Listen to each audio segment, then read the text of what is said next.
Some deals with the devil come wrapped in silk and signed with tears. Monica Bessel stood at the precipice of everything she had ever known, staring at the contract that would either save her mother's life or destroy her own soul. The leather portfolio trembled in her hands as rain lashed against the towering windows of Whitehead Industries, each drop like a gunshot in the cathedral silence of the marble lobby. At 28, she had imagined many futures for herself. None of them involved carrying a stranger's child for money. But desperation was a cruel master, and her mother's cancer had devoured their savings like a ravenous beast, leaving Monica with nothing but impossible choices and a heart full of ashes. The elevator doors whispered open, and darkness walked out wearing Armani. Barry Whitehead emerged like a fallen angel ascending from the depths, and Monica's breath died in her lungs.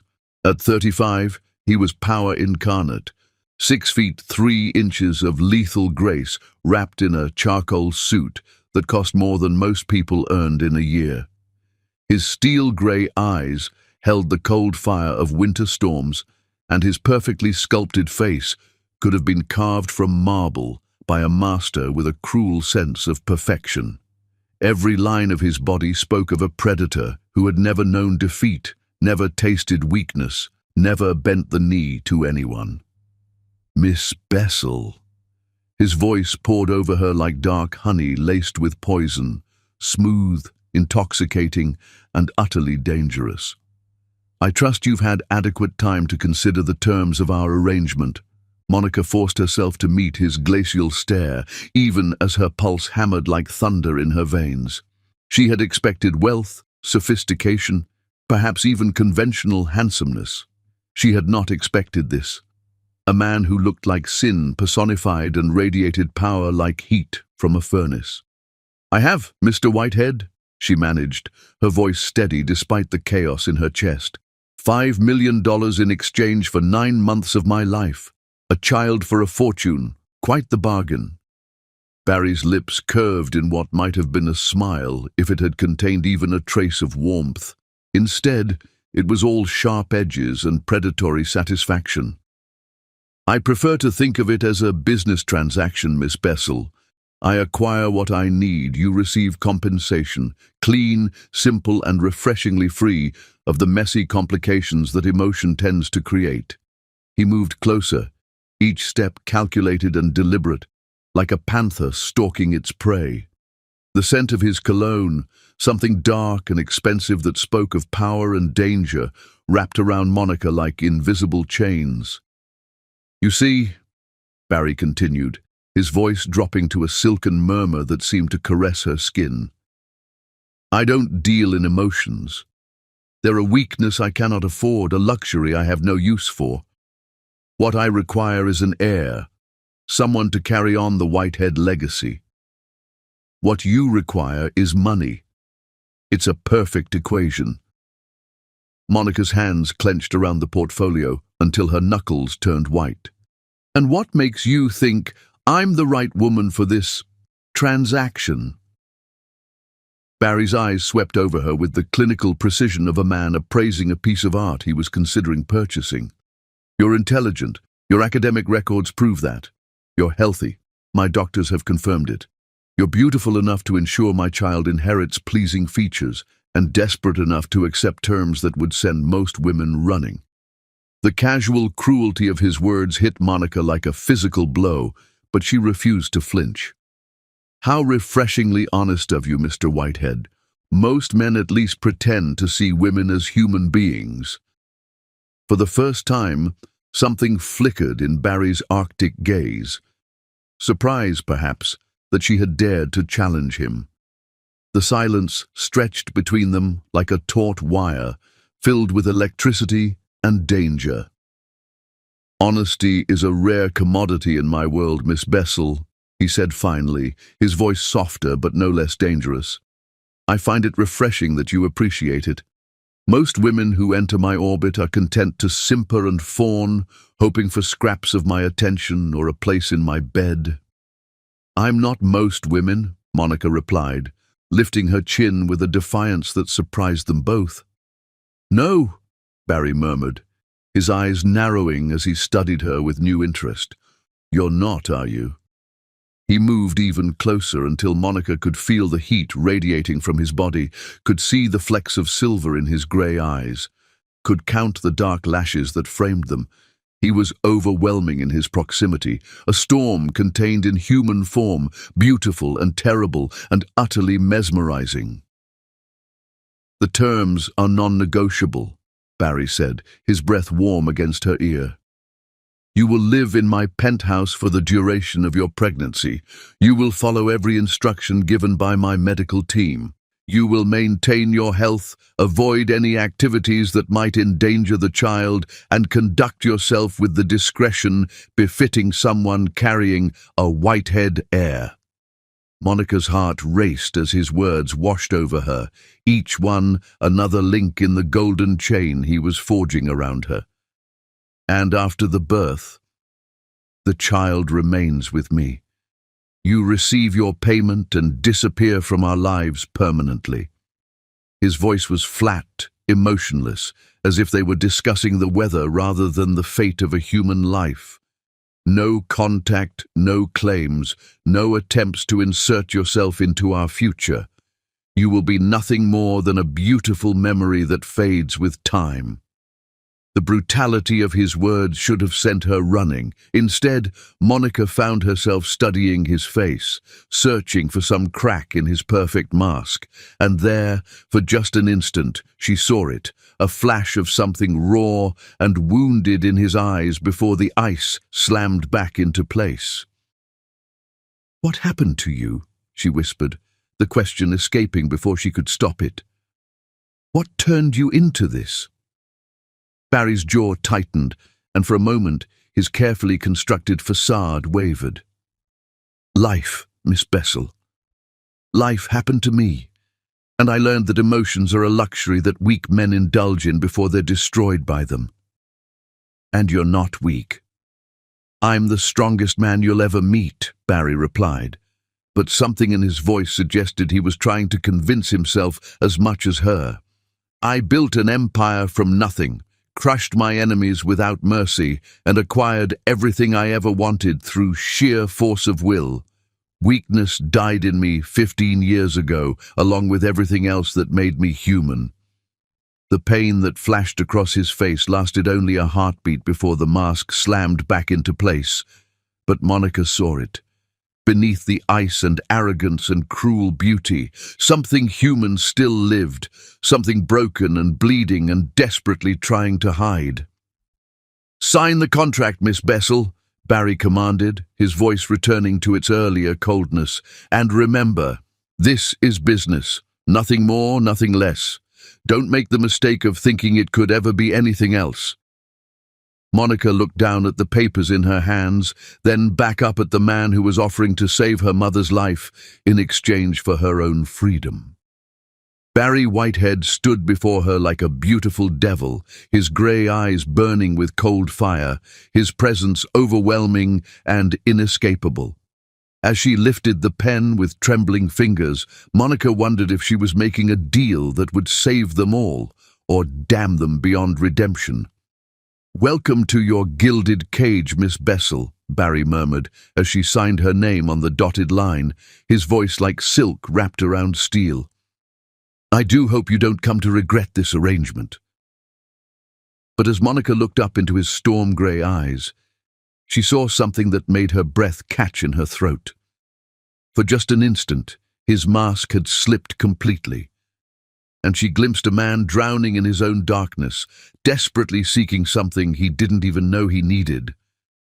"Maybe, Mr. Whitehead," she whispered, her voice soft but filled with sudden understanding, "you're the one who should be worried about regret." The contract lay between them like a bridge neither was quite ready to cross, signed in ink and sealed with desperate hope.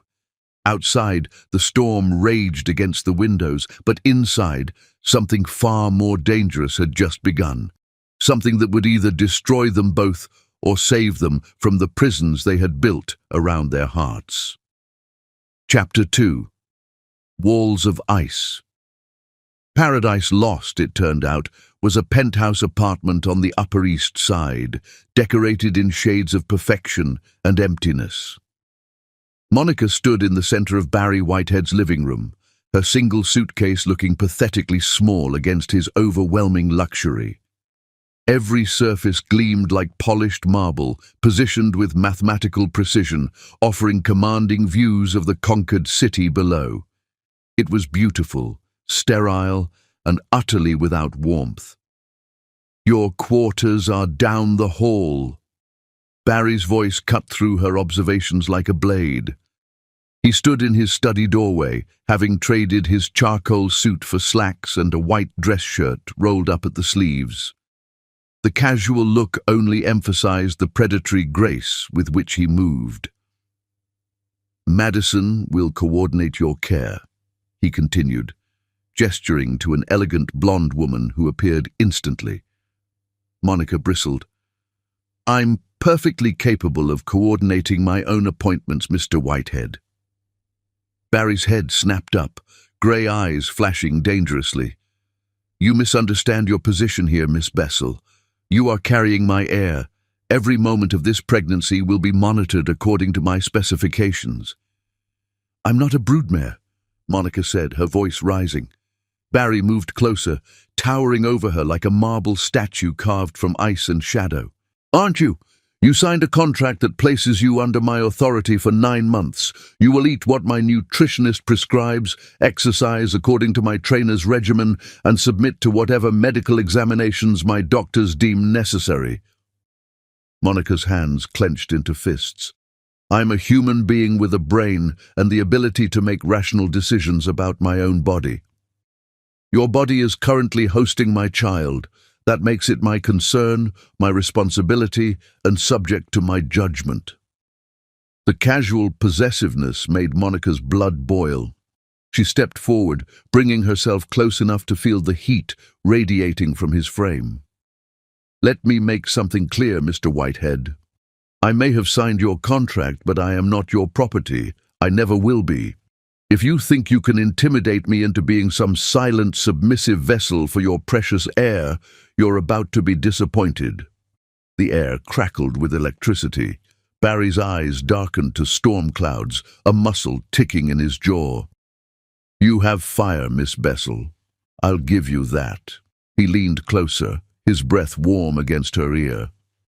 "But fire can be tamed, controlled, directed, and I am very good at getting what I want." Monica's heart hammered, but she refused to back down. "And what is it you want exactly?" Barry pulled back to look into her eyes, and what she saw there made her breath catch. Beneath the ice and arrogance, something hungry and desperate lurked. "I want my child born healthy and strong," he said, but his voice lacked conviction. "I want the Whitehead name to continue. I want—" He trailed off, catching himself. The mask slammed back into place. "It doesn't matter what I want beyond that. You are a means to an end, Miss Bessel. Nothing more." Monica studied his face, searching for cracks in his armor. "Who hurt you? Who turned you into this?" Barry's body went rigid. His grey eyes blazed with fury and something that looked like fear. "No one hurt me," he said through gritted teeth. "I learned that emotions destroy everything you care about. Love is a lie, trust is a fantasy, and hope is for fools." "That's not true," Monica whispered, her heart breaking for the pain behind his anger. "Isn't it? Where has love gotten you? Here, desperate enough to sell your body to a stranger. Where has trust led you? To a contract that makes you my possession." Each word was designed to wound, to make her retreat. But Monica saw through the cruelty to the pain beneath and stepped closer. "You're wrong. Love brought me here because I love my mother enough to sacrifice anything. And hope tells me that somewhere underneath all that ice, there's still a human heart beating." Barry stared at her as if she'd spoken in a foreign language. "You don't know what you're talking about." "Don't I?" Monica reached out, her fingers brushing his cheek soft as butterfly wings. "Then why are your hands shaking?" Barry jerked back from her touch, his breath coming in short gasps. For a moment, his mask slipped completely, and Monica saw him as he really was. Not a cold billionaire, but a man so broken he'd forgotten how to be human. "Don't," he whispered, his voice raw and vulnerable. "Don't try to save me, Monica. I'm already dead inside. Have been for 15 years. What happened 15 years ago, Barry?" Barry's jaw worked soundlessly, fighting between his need to speak and fear of the cost. When he found his voice, it was hollow, filled with profound grief. "A car accident. I was driving. It was raining. I was angry about something trivial and I lost control. My parents died because of my recklessness, and in that moment I killed every good thing inside myself." Before Monica could respond, Barry turned and walked away. His footsteps echoed like gunshots, and when his study door slammed shut, the sound reverberated through the penthouse like a tomb closing. Monica stood alone in his perfect empty living room, her heart breaking for a man who had convinced himself he was beyond redemption. Outside, the city lights twinkled like fallen stars, beautiful and distant and cold, just like the man who owned them all. Madison cleared her throat delicately. "Miss Bessel, shall I show you to your quarters?" Monica nodded, following the assistant down a hallway lined with priceless art and empty of warmth. But she couldn't stop thinking about the look in Barry's eyes when she'd touched his face, the desperate hunger for connection warring with terror of being hurt again. Whatever had happened 15 years ago had frozen his heart solid, but Monica had felt the tremor in his hands, had seen the cracks forming in his icy armor. Ice was beautiful, she reflected, as Madison showed her to an elegant but lonely bedroom. But it was also fragile. And with enough warmth, even the coldest winter eventually gave way to spring. Chapter 3. Seeds of Change. Dawn came to the Whitehead penthouse like a whispered promise, painting the sky in shades of rose and gold that had no business being so beautiful in a world that felt carved from winter. Monica gripped the marble countertop with white knuckles, her entire body trembling as another wave of nausea crashed over her like a rogue tide. The morning sickness had ambushed her 6 weeks into her pregnancy with the subtlety of a freight train, and despite her best efforts to suffer in silence, she was losing the battle against her rebellious stomach. The pristine kitchen around her mocked her misery with its perfection, every surface gleaming, every appliance precisely placed, every detail screaming of wealth and control. Even in her distress, Monica couldn't help but notice that it looked like a magazine spread, rather than a place where anyone actually lived or cooked or found comfort in the simple act of nourishing themselves. "You look like hell." The deep voice, rough with sleep and something else she couldn't identify, made Monica spin around so quickly she had to grab the counter to keep from falling. What she saw nearly stopped her heart entirely. Barry Whitehead stood in the doorway like some dark god who had descended from his throne to walk among mortals. His usually perfect hair was tousled from sleep, falling across his forehead in a way that made him look almost human. He wore nothing but black silk pajama bottoms that hung low on his lean hips, revealing a chest that belonged in a Renaissance sculpture. All carved muscle and smooth skin and masculine perfection that made her mouth go dry despite her nausea. But it was his eyes that truly undid her. Gone was the cold steel she had grown accustomed to, replaced by something warmer, more concerned, more tender. The change was so subtle she might have imagined it, but Monica felt it like sunshine breaking through storm clouds. "Thank you," she managed, her voice hoarse from retching. "That's exactly what every woman wants to hear when she feels like she's dying." Barry moved closer with that predatory grace that seemed as natural to him as breathing. But for the first time since she'd known him, there was nothing threatening about his approach. Instead, he moved like someone trying not to spook a wounded animal. "When did this start?" The question was asked with an intensity that made Monica's heart skip, as if her answer was the most important thing in his world.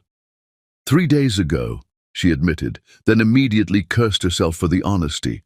The last thing she needed was to give him more ammunition for his control over her life. It's normal. Dr. Anderson said morning sickness is perfectly... Dr. Anderson said morning sickness could be a sign of a healthy pregnancy, Barry interrupted, his voice sharp with what sounded suspiciously like worry. But severe nausea could indicate complications like hyperemesis gravidarum, which can lead to dehydration, electrolyte imbalances, and potential harm to both mother and child.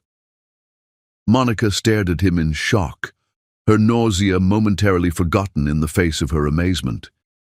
"You've been talking to Dr. Anderson." A flush of color crept up Barry's neck, staining his sharp cheekbones with what could only be described as embarrassment. For a moment he looked almost boyish. "I've been researching," he said curtly, but his voice lacked its usual ice. "Extensively." "You've been researching pregnancy?" Monica couldn't hide her astonishment. The idea of the cold, imperious Barry Whitehead poring over pregnancy books and medical journals seemed as likely as him sprouting wings and flying around Manhattan. "I research everything that affects my investments," Barry said, but the words sounded hollow even to his own ears. He cleared his throat and moved closer, his presence overwhelming in the morning light. "Sit down, now." But instead of the harsh command she expected, his voice was gentle, almost pleading. Before Monica could protest, Barry was there, his large hands warm and careful on her shoulders, as he guided her to one of the elegant bar stools that surrounded the kitchen island. His touch was electric, sending shivers through her body that had nothing to do with her illness. "I'll make you something," Barry said, moving toward the refrigerator with surprising purpose and grace. "You cook?" The question escaped before Monica could stop it, her voice filled with genuine disbelief. Barry's mouth quirked in what might have been the first genuine smile she'd ever seen from him. Not predatory or mocking, but almost shy. "I wasn't always a billionaire, Miss Bessel. I learned to take care of myself a long time ago." Monica watched in fascination as Barry moved around his kitchen with the practiced efficiency of someone who actually knew what he was doing.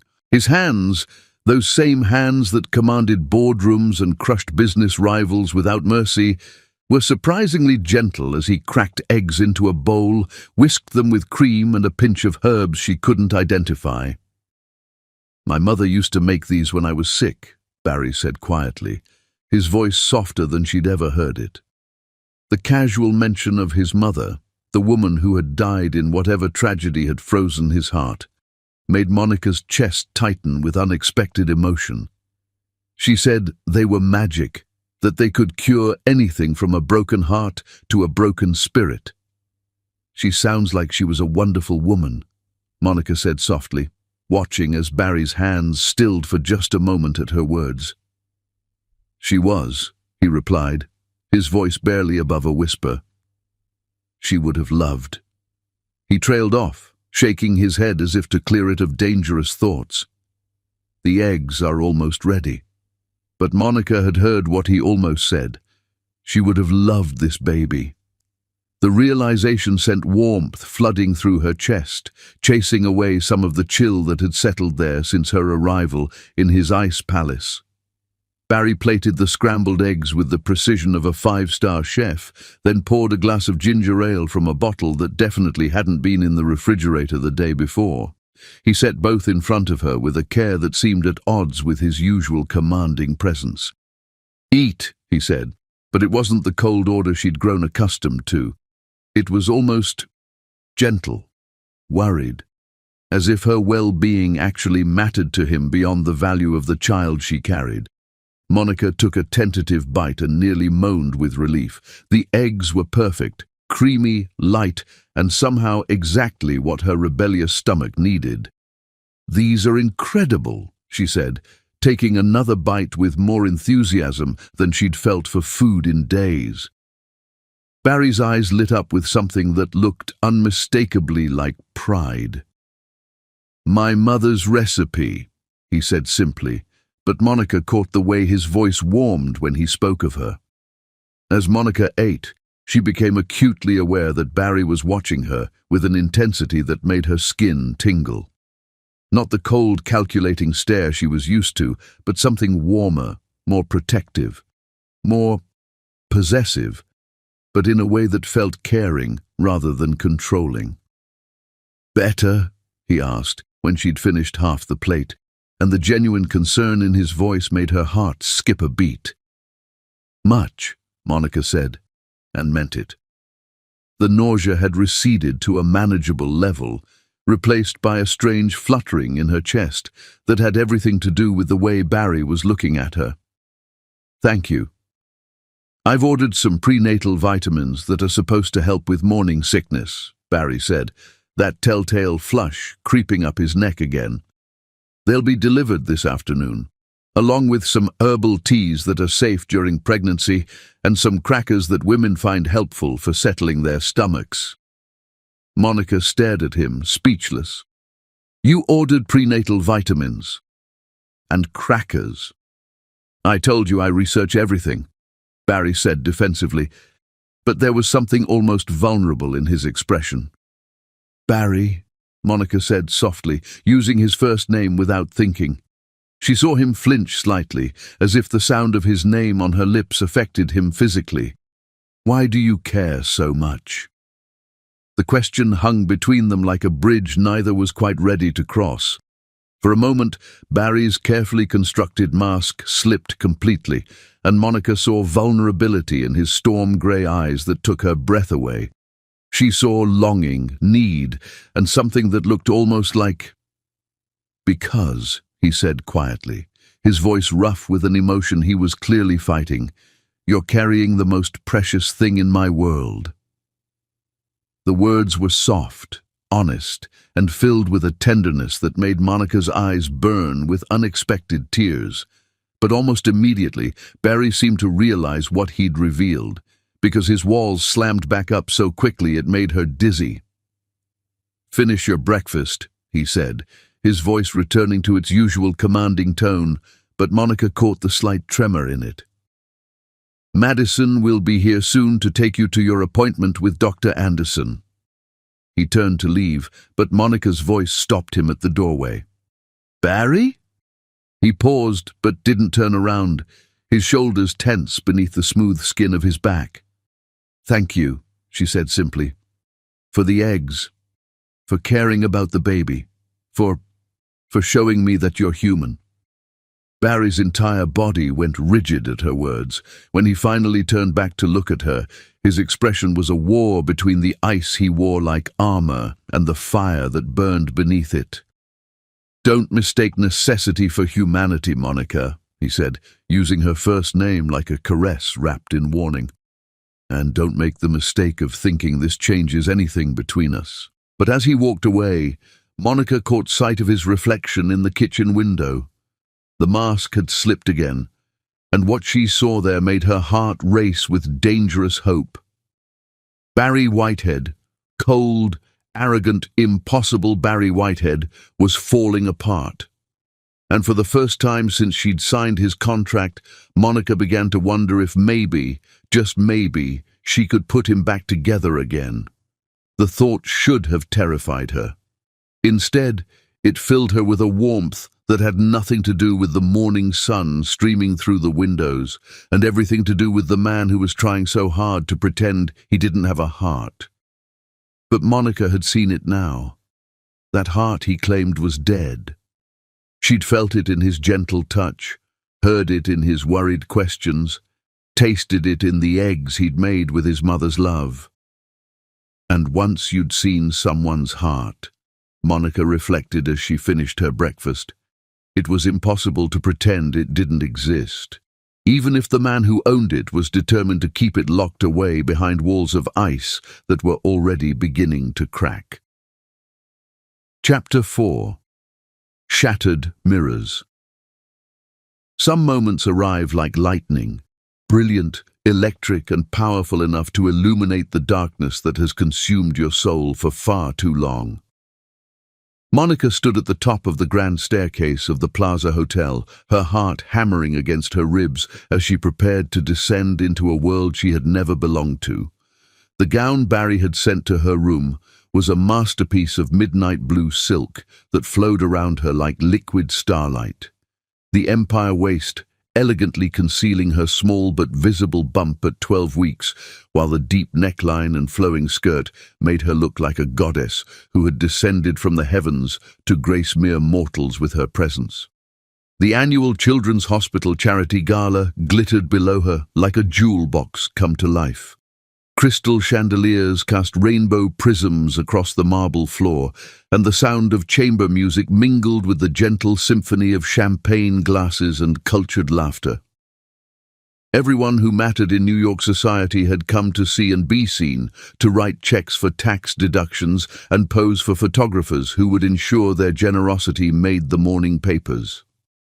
"You are absolutely breathtaking." The deep voice, warm with an admiration that sent shivers down her spine, made Monica turn. Barry stood beside her in a perfectly tailored black tuxedo that made him look like he'd stepped from the pages of a fairy tale, the dark prince every woman dreamed of and every man feared to cross.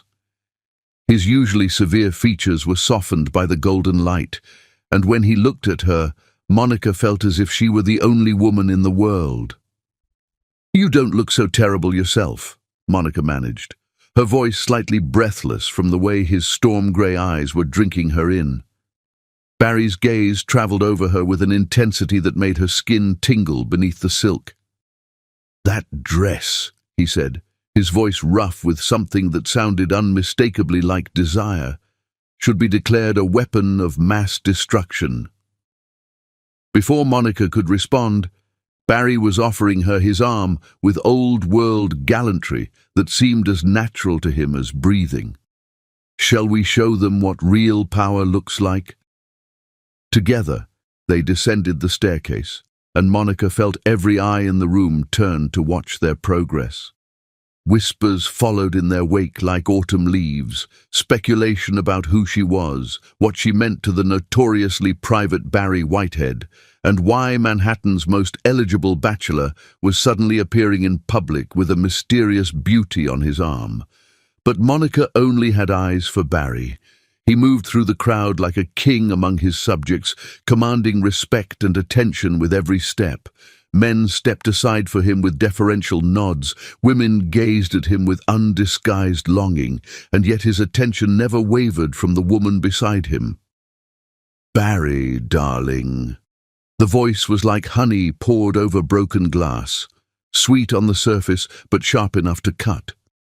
Monica turned to see a woman approaching them with the predatory grace of a jungle cat, her platinum blonde hair styled to perfection, her red dress cut low enough to be scandalous and tight enough to leave nothing to the imagination. Scarlet Reed. Monica recognized her from the society pages, old money, older grudges, and a reputation for getting whatever she wanted by any means necessary.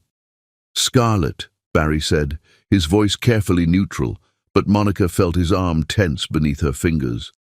"I wasn't expecting to see you here." "Oh, but darling, you know I never miss the opportunity to support such a worthy cause," Scarlet purred, her pale blue eyes fixed on Barry with an intensity that made Monica's stomach clench with something that felt suspiciously like jealousy. "Besides, I heard the most fascinating rumors about you, and I simply had to see for myself." Scarlet's gaze finally shifted to Monica, and the temperature in the room seemed to drop by several degrees. "And you must be the mysterious woman who's captured our Barry's attention. How quaint." The dismissal in her voice was subtle but unmistakable, designed to make Monica feel small and insignificant. Instead, it only strengthened her resolve to stand her ground. "Monica Bessel," she said, extending her hand with a grace that would have made her mother proud. "And you're Scarlet Reed. Your reputation precedes you." Scarlett's smile was sharp as a blade. As does yours, my dear. Though I must say, the reality is so much more interesting than the gossip suggested. Barry stepped closer to Monica, his presence protective and possessive in a way that made her pulse race. Scarlett, if you'll excuse us, Monica and I were just— Oh, but Barry, surely you have time for an old friend. Scarlett's voice was pure silk wrapped around steel. After all, we have so much history together, so many shared memories. The emphasis she placed on the word shared was deliberate, calculated to remind both Barry and Monica of whatever relationship they'd once had. Monica felt something cold and ugly twist in her chest, not jealousy, she told herself firmly, but something far more dangerous. That was a long time ago, Barry said, his voice flat and emotionless, in a way that somehow managed to convey more than any passionate declaration could have. Was it? Scarlett moved closer, her perfume, something expensive and cloying that reminded Monica of funeral flowers, filling the space between them. Because I remember it like it was yesterday. The way you used to look at me, the things you used to whisper in my ear, the promises you made about our future together. Monica felt Barry's entire body go rigid beside her, watched as his jaw clenched with the effort of maintaining his composure. Whatever history he and Scarlett shared, it was clearly more complicated than a simple romantic entanglement. People change, Scarlett, Barry said finally, his voice carrying a warning that anyone with half a brain would heed. Priorities shift. What seemed important yesterday becomes irrelevant today. Scarlett's laugh was like crystal breaking. Oh, Barry, you always were such a romantic. But tell me, darling, does your new companion know about your little quirks? Your tendency to grow bored with your toys once the novelty wears off? The casual cruelty of her words hit Monica like a physical blow, but before she could respond, Barry stepped forward with deadly grace. When he spoke, his voice was soft, dangerous, and filled with a cold fury that made Scarlett take an involuntary step backward. I would be very careful about what you say next, Scarlett, he said, each word carefully enunciated and sharp as a blade. Monica is not a toy, she's not a novelty, and she's certainly not subject to your petty jealousies or poisonous tongue. The transformation was breathtaking. Gone was the controlled businessman, replaced by something primal and protective that made Monica's heart race with dangerous emotions. This was Barry Whitehead defending her honor, claiming her as his own, and the fierce possessiveness in his voice sent heat flooding through her veins. Scarlett's eyes widened with what might have been surprise or fear. My, she really has gotten her claws into you, hasn't she? No, Barry said, his voice soft but filled with a conviction that made Monica's breath catch in her throat. She's done something far more dangerous than that. And what's that, darling? Barry turned to look at Monica, and what she saw in his storm-grey eyes made her heart stop beating entirely. There was tenderness there, and wonder, and something that looked suspiciously like— She's made me remember what it feels like to be human, he said simply. The words hung in the air between them like a bridge spanning an impossible chasm. Scarlett's face went white with shock and what might have been rage. But Monica barely noticed. All she could see was Barry, looking at her as if she were something precious and rare and worthy of protection. If you'll excuse us, Barry said, not taking his eyes off Monica, I'd like to dance with my date. Without waiting for Scarlett's response, he led Monica toward the dance floor, his hand warm and possessive on the small of her back. The orchestra was playing something slow and romantic, and when Barry took her in his arms, Monica felt as if she'd come home to a place she'd never known she was searching for. I'm sorry about that, Barry murmured as they swayed together, his breath warm against her ear. Scarlett has a talent for appearing at the worst possible moments. Old girlfriend? Monica asked, trying to keep her voice light despite the jealousy still burning in her chest. Barry's arms tightened around her. "Old mistake," he corrected. "One I have no intention of repeating." They danced in comfortable silence for several moments, their bodies moving together with a harmony that seemed as natural as breathing. Monica was acutely aware of everything about him, the warmth of his hand on her back, the subtle scent of his cologne, the way his heart beat strong and steady beneath her palm. "Monica," Barry said finally, his voice rough with an emotion she couldn't quite identify.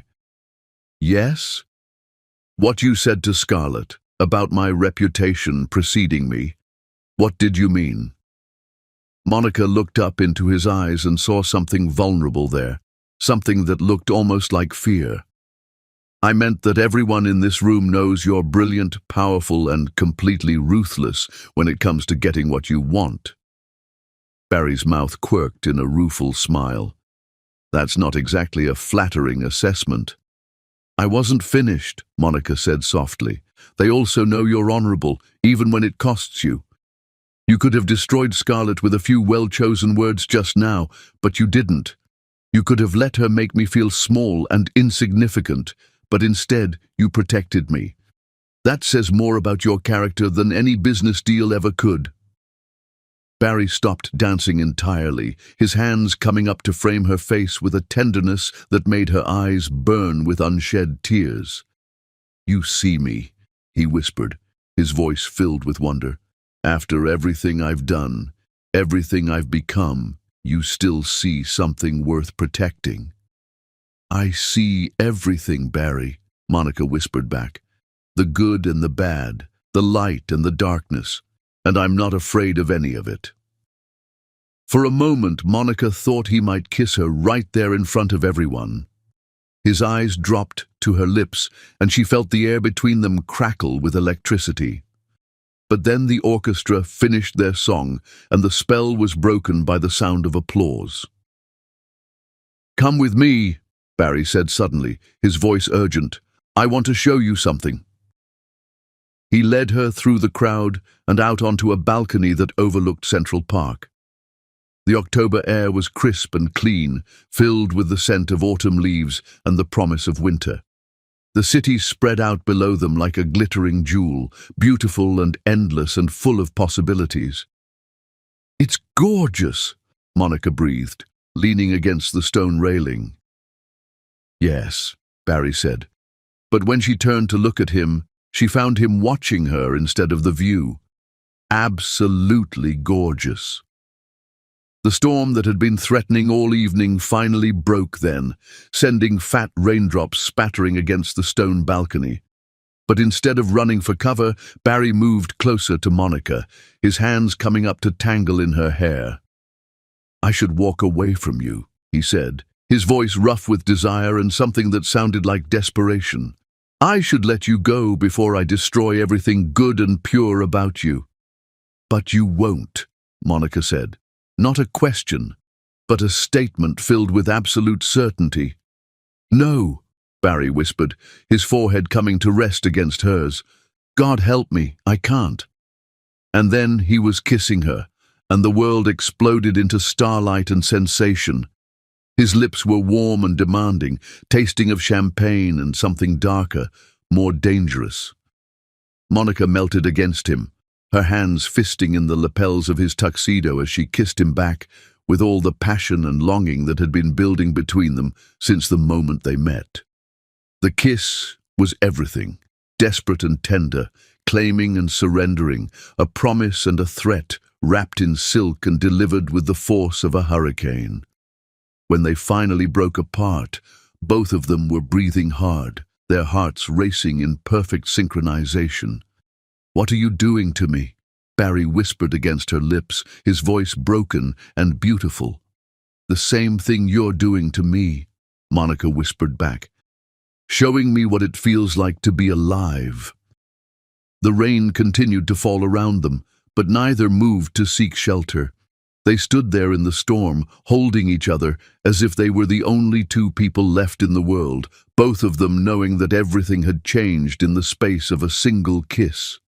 Barry Whitehead, cold, arrogant, impossible Barry Whitehead, was falling in love. And for the first time since her mother's diagnosis, Monica allowed herself to hope that maybe, just maybe, fairy tales could come true after all, even if the prince was more complicated than any story had ever dared to tell. Chapter 5. Storms and Sanctuary. Terror, Monica discovered, had a taste, metallic and sharp, like copper pennies and shattered dreams mixed with the salt of tears that refused to fall. She lay in the pristine white hospital bed, machines beeping around her like mechanical heartbeats, while Dr. Anderson spoke in the careful, measured tones that doctors used when they were trying not to cause panic. The words floated around her like ghosts. Bleeding, complications, threatened miscarriage, each one a dagger thrust into the heart of the fragile hope she'd allowed herself to nurture. The next 24 hours will be critical, Dr. Anderson was saying, his kind eyes filled with the professional compassion that couldn't quite hide his concern. We need to monitor both you and the baby closely. Any additional stress could... He didn't finish the sentence. He didn't need to. Monica knew what he meant, knew what hung in the balance like a sword suspended by the thinnest of threads. "Where is he?" Monica whispered, her voice barely audible above the electronic symphony of medical equipment. "Where's Barry?" "Miss Bessel, you need to rest," Dr. Anderson said gently. "Mr. Whitehead is handling the arrangements." "No." The word came out stronger than Monica felt, filled with a desperation that surprised her. "I need him, please." Dr. Anderson exchanged a look with the nurse, then nodded. "I'll have someone find him." But Monica already knew where Barry was. She could feel his presence like a storm on the horizon, all barely contained energy and desperate fury. He was in the hallway, pacing like a caged predator, trying to control the situation through sheer force of will, because that's what Barry Whitehead did. He conquered, he commanded, he bent the world to his desires, except this time the world was refusing to bend. The door burst open with enough force to rattle the frame, and Barry strode in like an avenging angel carved from shadow and starlight. His tuxedo from the gala was wrinkled and stained, his bow tie hanging loose around his neck, his dark hair disheveled from what looked like hours of running his hands through it. But it was his eyes that made Monica's heart clench, wild, desperate, filled with a terror so profound it took her breath away. "Monica!" Her name fell from his lips like a prayer, broken and beautiful and filled with more emotion than she'd ever heard him express. "Christ, Monica, I'm so sorry. This is my fault. I should have—" "Barry, stop!" Monica reached for him, her heart breaking at the self-recrimination in his voice. "This isn't your fault. These things happen. Dr. Anderson said you could lose the baby." Barry's voice was flat, emotionless, but Monica could see the storm raging behind his steel-grey eyes. "He said the stress of the evening, the confrontation with Scarlett, the what?" Monica interrupted, struggling to sit up despite the IV lines and monitoring wires. "You think this happened because of Scarlett? Because of what she said?" Barry's jaw clenched with the effort of maintaining his composure. "I saw how upset you were. I saw the way her words affected you. I should have protected you from her. Should have what? Wrap me in cotton wool and lock me away from the world?" Monica's voice was gaining strength, fueled by a surge of anger at his misplaced guilt. "I'm pregnant, Barry, not made of glass." "You're bleeding," Barry said simply, and the raw pain in his voice made Monica's heart shatter into 1,000 pieces. "You're lying in a hospital bed, and there's a chance—" He couldn't finish the sentence, couldn't voice the fear that was eating him alive from the inside out. Monica watched as Barry moved to the window, his powerful frame silhouetted against the city lights that twinkled like fallen stars. His hands were clenched into fists at his sides, and she could see the tension in every line of his body, the rigid set of his shoulders, the way he held himself like a man preparing for battle. I can't lose you, he said finally, his voice so quiet she almost missed it. I can't lose either of you. The admission hung in the air between them like a bridge spanning an impossible chasm. Monica felt tears prick at her eyes, not from fear or pain, but from the sheer vulnerability in his voice, the way he'd stripped away all his carefully constructed armor to reveal the beating heart beneath. You're not going to lose us, Monica said, with a conviction she didn't entirely feel. I'm stronger than I look, and this baby is part of you. Do you really think anything with Whitehead blood running through its veins is going to give up without a fight? Barry turned from the window, and what Monica saw in his face made her pulse quicken. Gone was the cold, controlled businessman, replaced by a man who looked like he'd been to hell and back. His eyes were red-rimmed with exhaustion and worry, his cheeks were hollow as if he hadn't eaten in days, and his hands shook with the effort of holding himself together. I don't know how to do this, he confessed, his voice broken and beautiful. I don't know how to care about someone so much that the thought of losing them makes me want to tear the world apart with my bare hands. Barry, Monica whispered, her heart breaking for the pain she could see consuming him. I've spent 15 years convincing myself that I was better off alone, Barry continued, moving closer to her bed with hesitant steps, that emotions were weakness, that love was a lie, that the only safe way to live was to never let anyone get close enough to hurt me. What changed? Monica asked softly, though she thought she already knew the answer. Barry's storm-gray eyes met hers, and what she saw there made her heart race despite the medical equipment surrounding them. You, he said simply. You changed everything.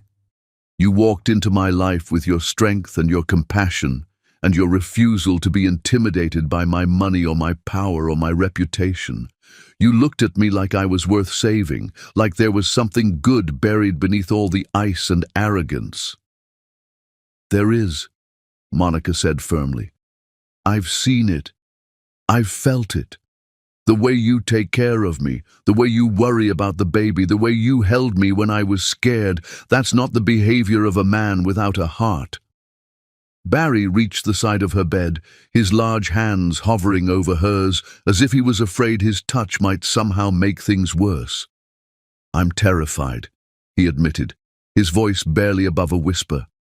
I'm more scared right now than I've ever been in my entire life, and I don't know what to do with that.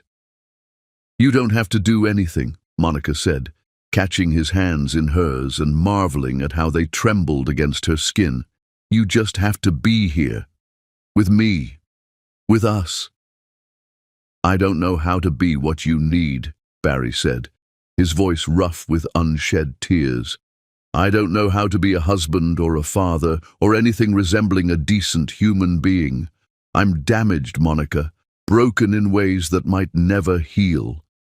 Then let me help you, Monica said, squeezing his hands with all the strength she could muster. Let me show you that you're not broken, you're just hurt. And hurt things can heal, Barry. With time and patience and love, even the deepest wounds can heal. Barry stared at her as if she'd spoken in a foreign language, his eyes wide with something that looked like wonder. You said love. I did, Monica confirmed, her heart racing as she prepared to take the biggest leap of faith of her life. Because that's what this is, isn't it? This terrifying, overwhelming, impossible thing between us. It's love. I don't know how to love someone, Barry whispered, his voice broken and beautiful. I don't know how to be loved. Then we'll figure it out together, Monica said, pulling his hands to her lips and pressing a soft kiss to his knuckles. We'll make mistakes. We'll hurt each other. We'll probably drive each other crazy. But we'll do it together. Barry's composure finally cracked completely. He sank into the chair beside her bed, his head falling forward until his forehead rested against their joined hands. Monica felt the warmth of his tears against her skin, felt the way his powerful frame shook with the force of emotions he'd kept locked away for far too long. "I love you," he whispered against her hands, the words muffled but no less powerful for their quietness. "God, help me. I love you so much it terrifies me." Monica's heart soared despite their circumstances, despite the machines and the medical uncertainty and the fear that still gnawed at her edges. "I love you too," she whispered back, using her free hand to stroke his dark hair. "I love you, and I'm not going anywhere. Neither is our baby." Barry lifted his head, his eyes bright with tears and something that looked like hope. "Promise me," he said urgently. "Promise me you'll fight. Promise me you won't give up." "I promise," Monica said without hesitation, "but only if you promise me something in return." "Anything," Barry said immediately. "I'll give you anything." "Promise me you'll stop blaming yourself for things beyond your control," Monica said firmly. "Promise me you'll stop punishing yourself for the past and start believing that you deserve to be happy." Barry's jaw worked soundlessly for a moment, as if the words were physically difficult to form.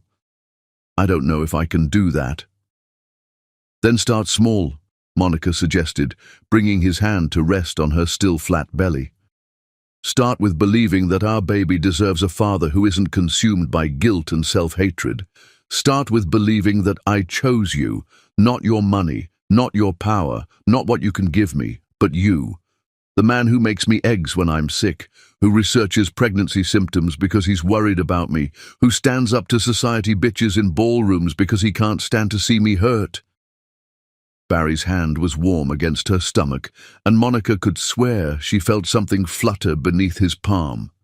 Not the baby, not yet, but the possibility of life, of hope, of a future that might be brighter than either of them had dared to imagine. "I want to be better," Barry said finally, his voice filled with a determination that made Monica's heart swell with love. "For you, for our child, for the family we're trying to build, I want to be the man you see when you look at me, even if I can't see him myself yet." "You're already that man," Monica said softly. "You just need to stop being afraid of him." They sat in comfortable silence for a while, Barry's hand resting protectively on her belly, both of them listening to the steady beep of the heart monitor that confirmed life continued to flow through her veins. Outside, the storm that had started at the gala was finally passing, leaving the city washed clean and gleaming beneath the streetlights. "The bleeding has stopped," Dr. Anderson announced when he returned an hour later, his face breaking into the first genuine smile Monica had seen from him all evening. "The baby's heartbeat is strong, and all the tests look good. It appears to have been what we call a threatened miscarriage, scary but not uncommon in the first trimester." Monica felt Barry's entire body sag with relief, felt the tension drain out of him like water from a broken dam. "So they're both going to be okay?" he asked, his voice rough with emotion. "They're both going to be fine," Dr. Anderson confirmed. "But I want Monica to take it easy for the next few weeks. Bed rest, no stress, plenty of fluids and nutritious food. Think of it as a chance to slow down and focus on growing a healthy baby." "Done," Barry said immediately. "Whatever she needs, whatever you recommend, money is no object." Dr. Anderson smiled. "What she needs most is rest and peace of mind. The love and support of her partner will do more for her recovery than any medical intervention." After the doctor left, Barry helped Monica get comfortable in the bed, his movements gentle and careful, as he arranged her pillows and made sure she had everything she needed. When he started to move away, Monica caught his hand. "Stay," she said simply. "Please." Barry looked uncertain. "The chairs aren't exactly built for comfort, and you need your rest." "I need you," Monica interrupted. "I need to know you're here, that you're not going to disappear back behind those walls you've built around yourself." Barry's expression softened, and he kicked off his shoes before carefully climbing into the narrow hospital bed beside her. Monica curled against his side, her head resting on his chest, listening to the steady rhythm of his heart beneath her ear. "I'm not going anywhere," Barry murmured into her hair, his arms tightening around her protectively. "Not tonight, not tomorrow, not ever. You're stuck with me, Monica Bessel." "Good," Monica whispered, already feeling sleep tugging at her consciousness, "because I plan to spend a very long time showing you just how worthy of love you really are." As she drifted off to sleep in the circle of Barry's arms, Monica felt something she hadn't experienced in months: perfect peace. They had weathered their first real storm together, and instead of being torn apart by it, they had found shelter in each other. And sometimes, Monica thought drowsily, that was all you needed to believe in happily ever after, someone willing to hold you through the darkness and remind you that dawn always came, no matter how long the night seemed to last. Chapter 6. Blooming Hearts. Love, Monica discovered, was not the gentle flutter of butterfly wings she had read about in romance novels.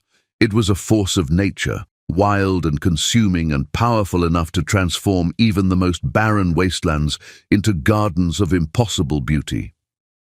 3 weeks had passed since the hospital scare, and Barry Whitehead had become a man she barely recognized.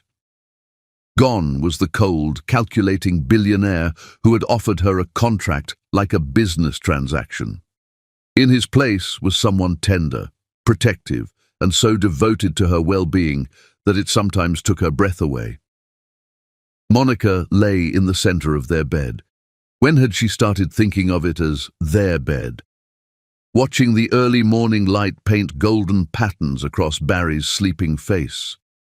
Even in sleep, he looked younger, more peaceful, the harsh lines of worry and control smoothed away by dreams she hoped were filled with happiness rather than the nightmares that had plagued him for so long. Her hand drifted to her belly, which had begun to show the gentle curve of new life. At 20 weeks, she was well into her second trimester, and their baby was growing strong and healthy. But more than that, their love was growing too, carefully, tentatively, like a flower pushing through concrete to reach the sun. "Good morning, beautiful." Barry's voice was rough with sleep and something warmer, more intimate. Monica turned to find him watching her with storm-grey eyes that were soft with affection, his dark hair tousled in a way that made her want to run her fingers through it. "Good morning yourself," she murmured, shifting closer to him until she could feel the warmth of his skin against hers. "How did you sleep?" "Better than I have in 15 years, Barry admitted, his arm coming around her to pull her against his side. "You have that effect on me." Monica smiled, pressing a soft kiss to his chest. "What's on your agenda today, Mr. Whitehead?" "Taking care of you," Barry said immediately, his voice filled with the kind of certainty that had once been reserved for business deals and hostile takeovers. "Dr. Anderson said, you need to stay off your feet, so I've cleared my schedule." "Barry, you can't keep canceling meetings because of me," Monica protested, though her heart warmed at his dedication. "I'm fine. The baby's fine. You don't need to hover." "I'm not hovering," Barry said, but the defensive note in his voice suggested otherwise. "I'm being attentive." Monica laughed, the sound bright and musical in the morning quiet. "You rearranged your entire office so you could work from home. You hired a chef to make sure I'm eating properly. You read 3 pregnancy books in one day. That's not attentive, that's obsessive." "I prefer thorough," Barry replied, but his mouth quirked in a smile that made Monica's heart skip a beat. "Besides, I have an investment to protect." "Is that what I am? An investment?" Barry's expression grew serious, and he rolled onto his side to face her fully. "You're everything," he said simply, his voice rough with emotion. "You're my heart, my future, my reason for getting up in the morning. You're the mother of my child and the woman I love more than I ever thought possible."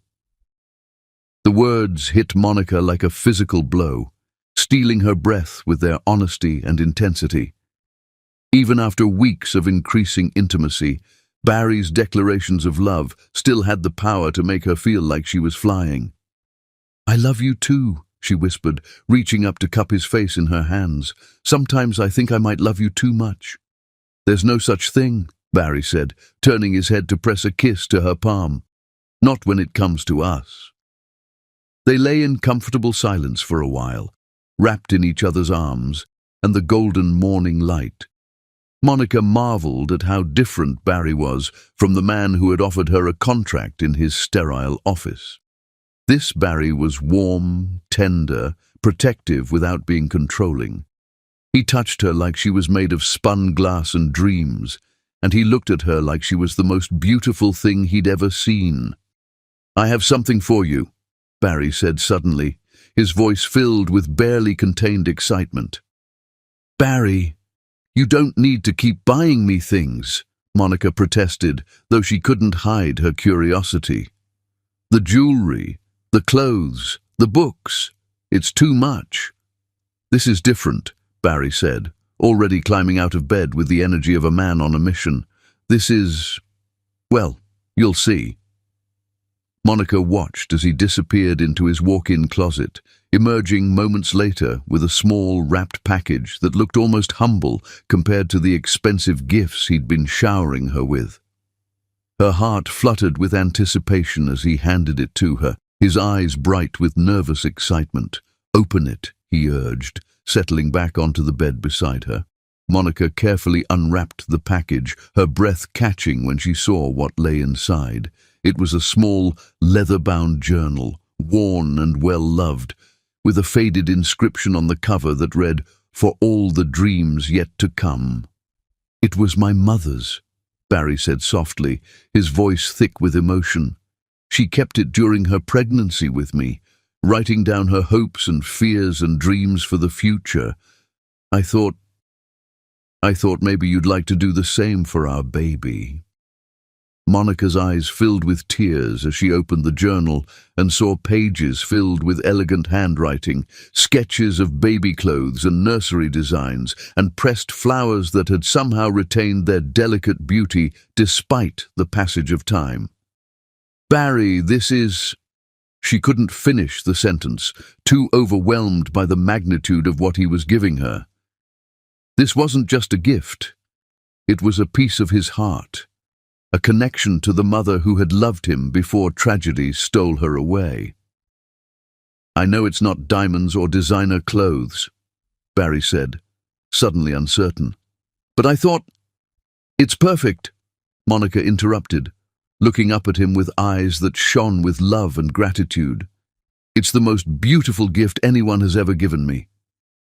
Barry's face lit up with relief and joy, and he leaned down to kiss her with a tenderness that made her heart race. "I want our child to know about her grandmother," he said against her lips. "I want them to know that they come from a line of strong, loving women who believed in the power of dreams." "Her grandmother?" Monica asked, pulling back to look at him with raised eyebrows. Barry's cheeks flushed with color. "I may have had an ultrasound done while you were napping yesterday. Dr. Anderson confirmed what I've been suspecting. We're having a daughter." Monica's heart soared with joy and something that might have been exasperation.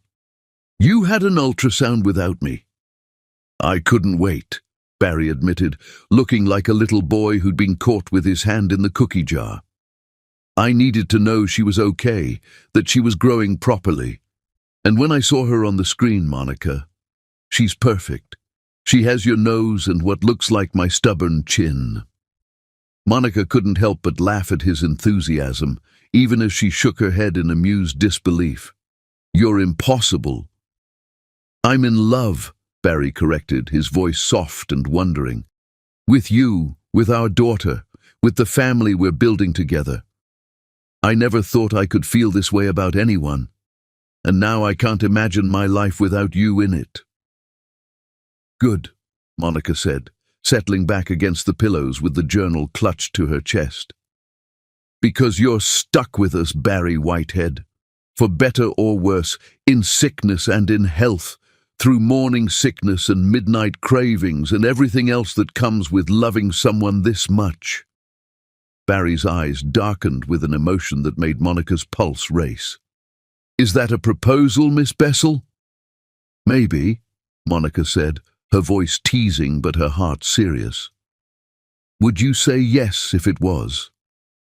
I'd say yes to anything you asked of me, Barry replied, his voice rough with sincerity.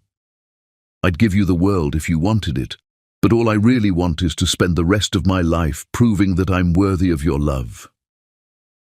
You already are, Monica said softly, reaching out to touch his face. You were worthy the moment you chose to let me see the real you, not the mask you show the world. Barry caught her hand and pressed it firmly against his cheek, his eyes closing as if he were trying to memorize the feeling of her touch. I still don't understand how you can love me, he admitted, how you can look at all my flaws and mistakes and still choose to stay. Because your flaws don't define you, Monica said firmly. Your capacity for love defines you, your willingness to change, to grow, to be better than you were yesterday. That's what makes you the man I fell in love with. Barry opened his eyes and looked at her with such intensity that Monica felt her breath catch. I want to marry you, he said suddenly, his voice filled with desperate urgency. Not because of the contract, not because of the baby, but because I can't imagine spending another day without knowing that you're mine forever. I'm already yours, Monica said, her heart racing with joy and love and the overwhelming rightness of this moment. Contract or no contract, baby or no baby, I'm yours, Barry. Completely and utterly yours. Then marry me, Barry said, rolling onto his knees beside her and taking her hands in his. Marry me because you love me, because I love you, because what we have is too precious to risk losing. Marry me because I want to spend the rest of my life waking up beside you and falling asleep in your arms. Monica looked into his storm-grey eyes and saw her future reflected there, a future filled with love and laughter and the kind of happiness she'd never dared dream possible. Yes, she whispered, her voice thick with tears of joy. Yes, I'll marry you. Barry's face lit up with a smile so bright it could have powered the entire city, and he leaned down to kiss her with a passion that spoke of forever and always, and dreams finally coming true. When they finally broke apart, both of them were breathing hard and laughing through their tears. I love you, Monica Bessel, Barry said, his forehead resting against hers. I love you more than I ever thought possible, and I'm going to spend the rest of my life proving it to you. I love you too, Barry Whitehead, Monica replied, her heart so full she thought it might burst. And I can't wait to see what kind of father you're going to be to our daughter. Barry's hand moved to her belly, his touch gentle and reverent. I'm going to love her the way I should have been loved, he said softly. The way you've taught me to love, with everything I have, everything I am. She's going to be so lucky to have you as a father, Monica said, covering his hand with hers. And I'm so lucky to have you as my husband. Future husband, Barry corrected with a grin, though if you're willing, I'd like to change that as soon as possible. Monica laughed, the sound bright and beautiful in the morning light. Are you in a hurry, Mr. Whitehead? I've waited 35 years to find you, Barry said, his voice soft and serious. I don't want to waste another moment. As they lay together in the golden morning light, talking about wedding plans and baby names and the beautiful future stretching out before them, Monica marveled at how much their lives had changed.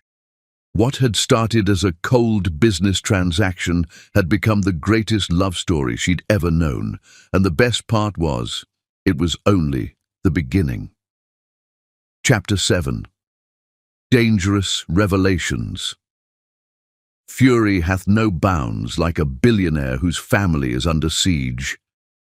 Monica stood at the floor-to-ceiling windows of Barry's penthouse, watching the city come alive, her hand protecting the gentle swell of her belly. At 24 weeks pregnant, she was showing in a way that made Barry's gaze light up with wonder every time he looked at her. Their engagement had been announced 2 weeks ago, and the response had been mixed.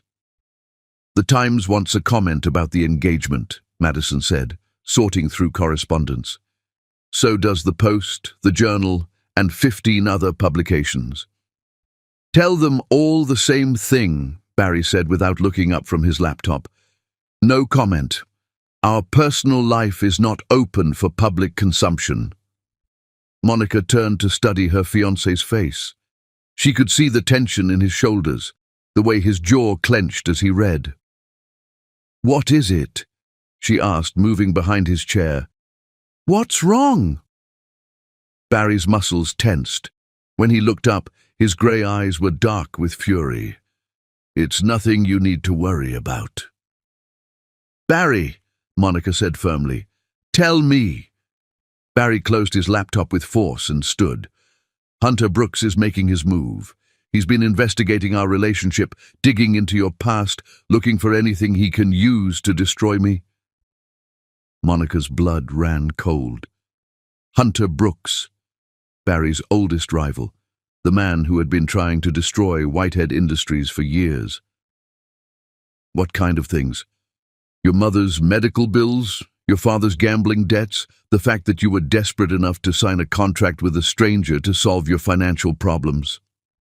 Each word was like a physical blow, but instead of shrinking away, Monica lifted her chin with dignity. "And what does he think he can do with that information? He's threatening to go public, to paint you as a gold digger who trapped me with a pregnancy, me as a fool who was manipulated." Monica felt something cold twist in her stomach. Would people believe that? Some would. There are plenty of people who would love to see me brought down. But you know it's not true. You know what we have is real. "Of course I know that," Barry said fiercely, his hands framing her face. "But that doesn't matter if Brooks destroys your reputation in the process." "What does he want?" "My resignation from Whitehead Industries.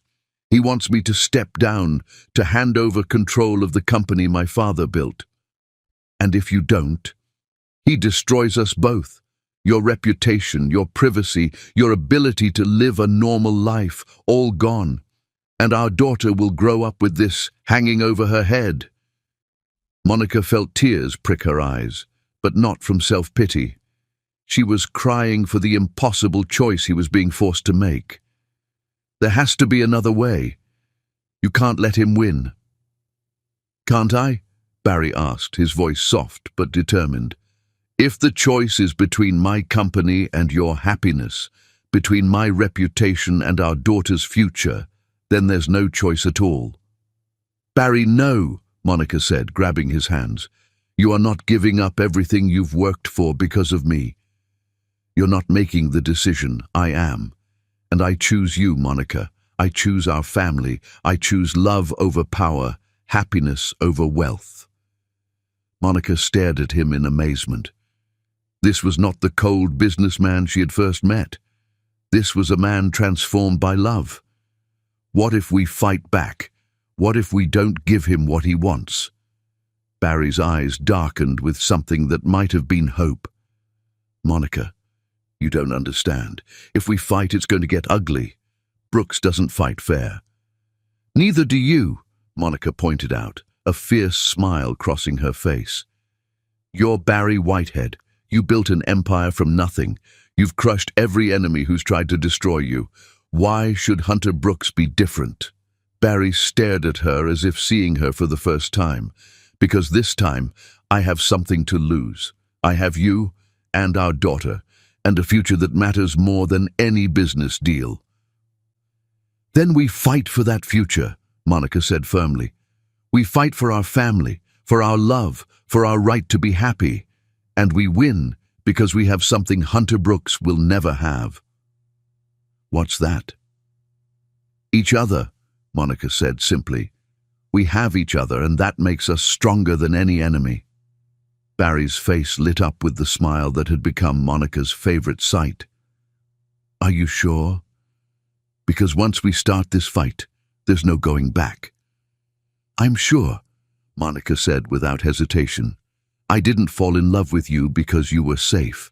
I fell in love with you because you're strong, because you fight for what matters. And I fell in love with you because you see the best in me," Barry said, pulling her into his arms. "Because you make me want to be better than I ever thought I could be." They stood in the morning light, holding each other and drawing strength from their love. Outside, the city hummed with energy, unaware that a war was brewing above. "So, what's our first move?" Monica asked, looking up with eyes that sparkled with determination. Barry's smile was sharp as a blade. "We give the media what they want. We tell our story, on our terms, before Brooks has a chance to twist it. And if he still tries to destroy us..." Barry's expression grew cold, and Monica caught a glimpse of the man who had earned his reputation as one of the most ruthless businessmen in the city. "Then I remind him why it's a mistake to go to war with a whitehead. I've been playing nice for too long, but if he wants to threaten my family, he's about to learn there are consequences." Monica felt a shiver at the quiet menace in his voice. This was the Barry Whitehead that his enemies feared, but instead of being frightened, she felt safer than she ever had. "I love you," she said simply, standing on her toes to kiss him. "And I'm proud to be fighting beside you." "I love you too," Barry replied, his voice warm with affection and fierce with determination. "And I promise you, Monica, no one is going to hurt our family. We're going to win this war, and we're going to do it together." As they held each other in the golden light, Monica felt confidence surge through her.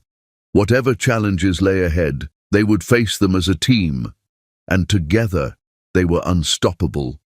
The war for their happiness was about to begin, but Monica had no doubt about the outcome. Love was the most powerful force in the universe, and theirs was strong enough to conquer anything. Chapter 8. Ashes to Beauty. Sometimes the most beautiful moments are born from the ashes of our deepest fears, rising like phoenixes to remind us that love can conquer even the darkest storms. Monica gripped Barry's hand as they walked through the gauntlet of reporters and photographers gathered outside the Manhattan Medical Center, their voices creating a cacophony of questions and accusations that felt like physical blows.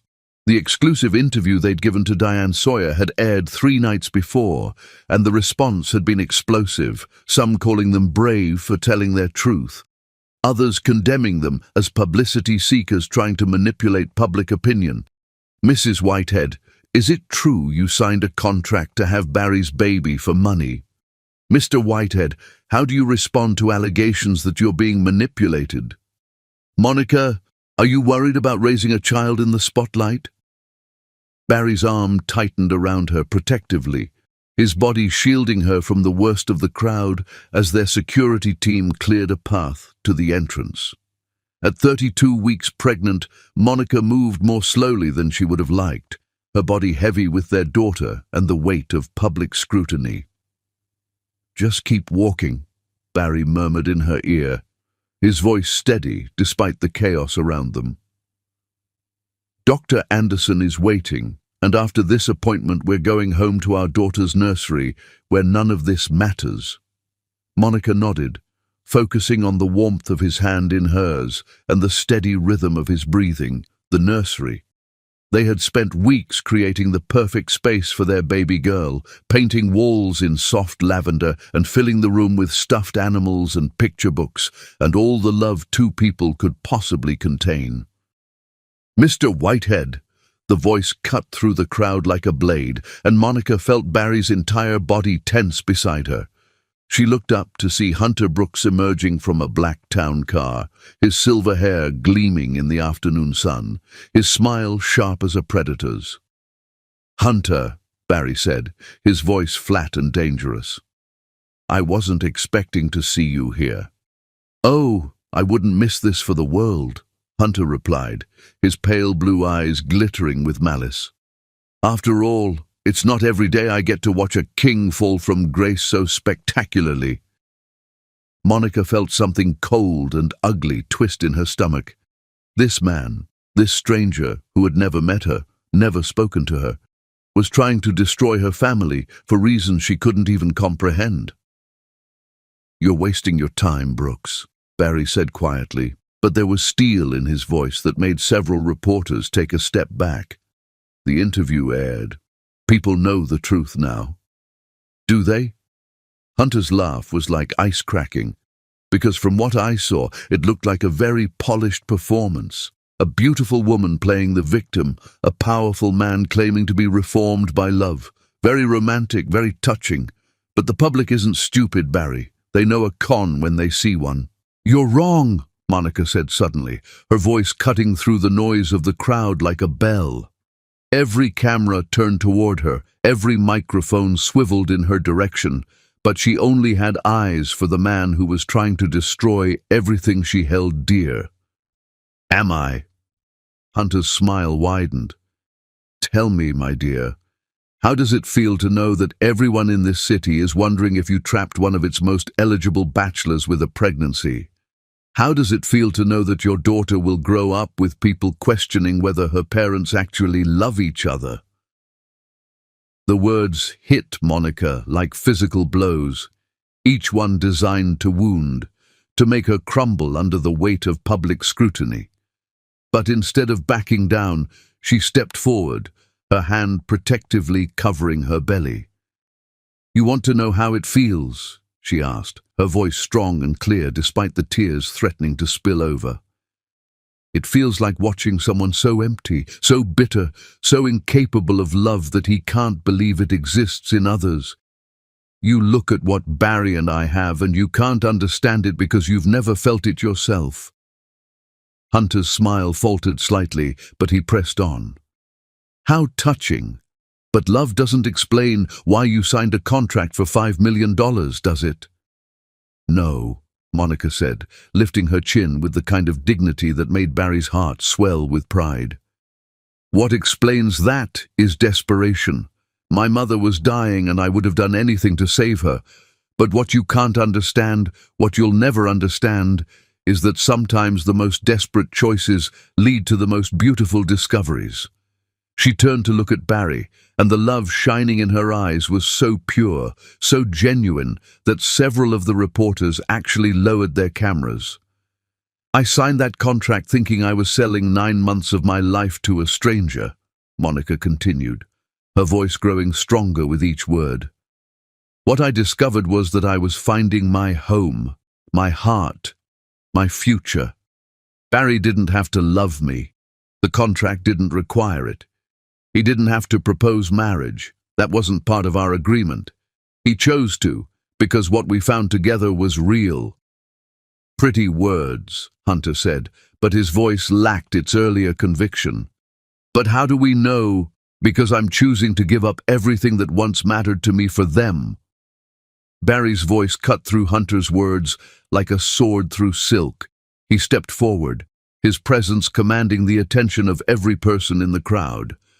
"You want to destroy me, Hunter? You want to take my company, my reputation, my legacy?" Barry's smile was sharp as a blade.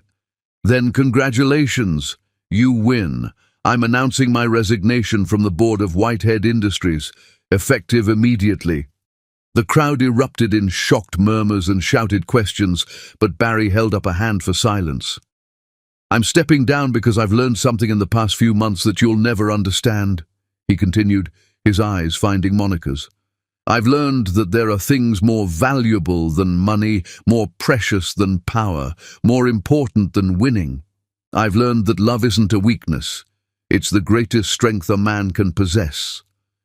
"Barry, no," Monica whispered, reaching for him, but he caught her hands and brought them to his lips.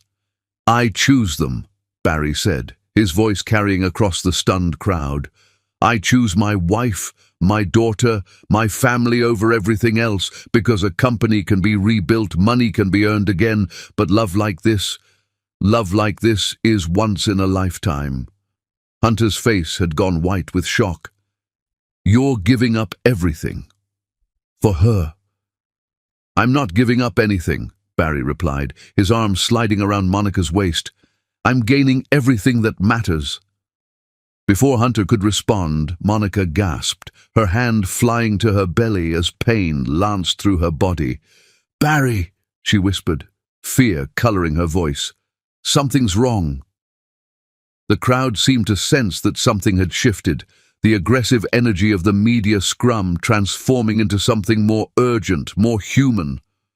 Barry's face went white as he looked down at Monica, seeing the pain in her eyes and the way she was struggling to stay upright. Get Dr. Anderson, he barked to their security team. Now! I think. Monica's voice was strained, and when she looked down, Barry followed her gaze to see fluid pooling at her feet. I think my water just broke. The world seemed to slow down as the implications hit everyone at once.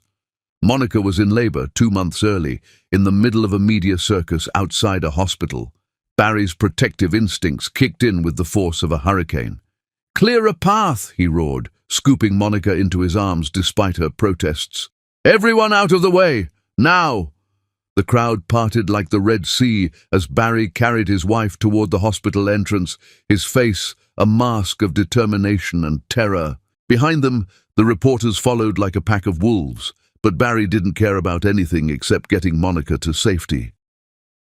It's going to be okay, he murmured in her ear as they burst through the hospital doors. You're going to be okay. Our daughter is going to be okay.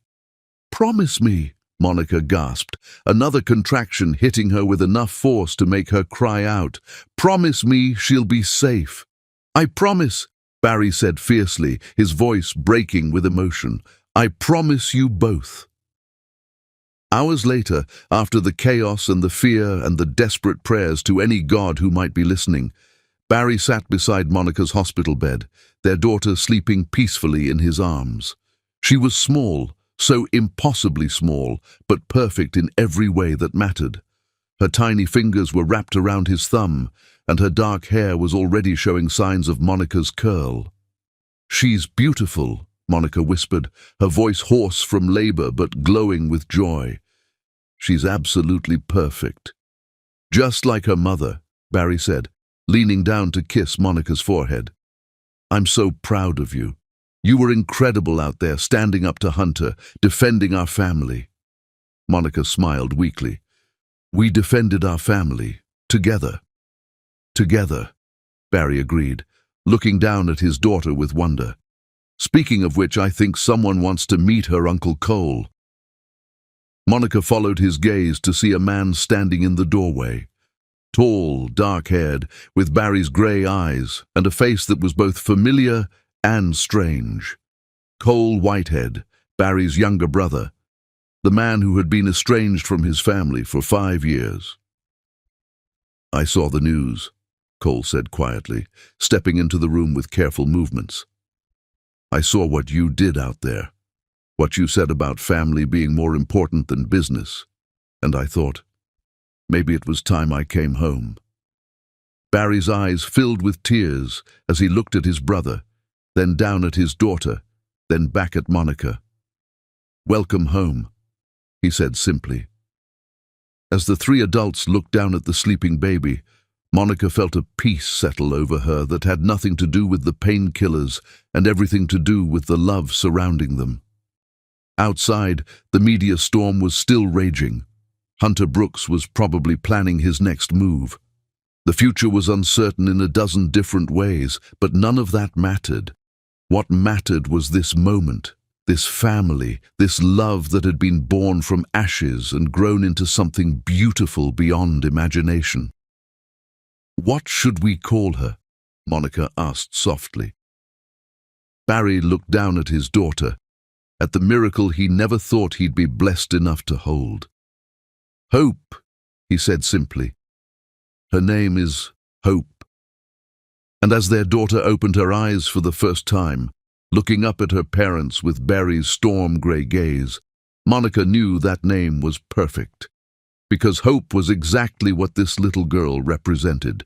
Hope for their future, hope for their family, hope that love really could conquer all. Even when the whole world was watching. Chapter 9. Phoenix Rising. Miracles, Monica discovered, came in many forms. Sometimes as tiny fingers wrapped around your thumb, sometimes as the man you love choosing you over everything else he once valued, and sometimes as the courage to build a new life from the ashes of the old. 4 months had passed since Hope's dramatic entrance into the world, and the spacious apartment above Monica's art restoration studio had become a sanctuary filled with the gentle sounds of family life. Baby bottles and business plans shared space on the kitchen counter, and the walls were covered with architectural drawings for the new Whitehead Foundation headquarters alongside Hope's ultrasound photos. Monica sat in the rocking chair Barry had bought during one of his many quick trips to the baby store, watching him pace the small living room with their daughter in his arms. Hope had been fussy all evening, and Barry had taken over daddy duty with the kind of gentle patience that still took Monica's breath away. "She's just overtired," he murmured, his voice soft as silk as he swayed back and forth. "It's been a big day, hasn't it, sweetheart? Daddy had meetings all morning, and then Uncle Cole came by with more presents you don't need, and then that photographer from the magazine wanted to take your picture. You know she can't understand you, right?" Monica said with a smile, watching the way Barry's entire face softened when he looked at their daughter. "She understands everything," Barry replied seriously, pressing a gentle kiss to Hope's forehead. "Don't you, baby girl? You understand that Daddy loves you more than all the stars in the sky, and that he's going to spend his whole life making sure you're happy and safe and loved." Monica's heart swelled with emotion as she watched the man who had once been too afraid to feel anything become the most devoted father she'd ever seen.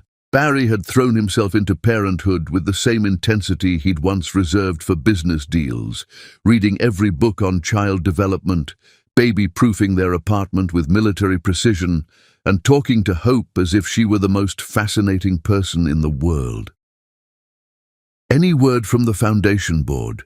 Monica asked, knowing that Barry was nervous about the meeting scheduled for the next morning. "They're ready to move forward," Barry said, his voice filled with excitement and pride. "The Children's Medical Research Foundation will be operational within 6 months. We'll be funding pediatric cancer research, supporting families with medical expenses, and providing grants for innovative treatments." Monica smiled, watching her husband's face light up as he talked about his new venture.